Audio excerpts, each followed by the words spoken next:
Қайырлы күн, бүгін біз Digital Bridge, цифрлық технологиялар, бизнес және туралы халықаралық форумға қатыстық.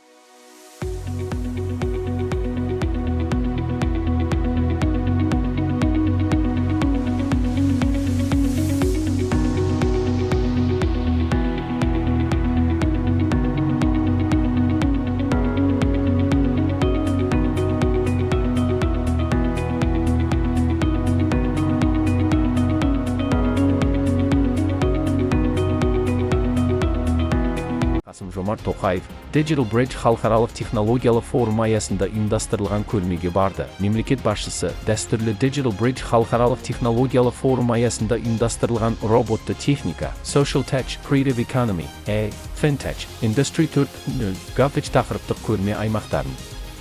Сондай-ақ Kaspikz, Қаржы, нарығын реттеу және дамыту агенттігі, Astana Hub, MyCar және тағы басқа ұйымдардың көрме стендтерін аралап көрді. Роботты техника аймағында мемлекет басшысы көптеген жарыстарда жеңімпаз атанған Роботты техникадан Қазақстан құрамасының мүшелерімен әңгімелесті және Ustem Foundation, Alem School, MyCar жобаларымен танысты.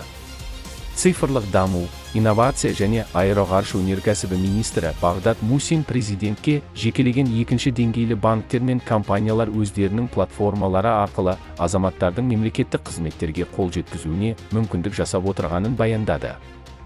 Форумның пленарлы отырысында венчурлық инвестор, Draper компаниясының тең құрылтайшысы, Draper университетінің негізін қалаушы Тим Draper, TikTok'тың бас директоры Чоу Шоуцы, Digital Nomads қоғамдастығының негізін қалаушы Әсет Әбдуәлиев, қорының атқарушы директоры Уильям Паучер, SpaceX компаниясының Starlink мәселелері жөніндегі вице-президенті Лорен Дрейер, Airbus, Aviata, Пайнамалан EOS және Ticket онлайн сервистерінің негізін қалаушы Алексей Висөз сөйледі.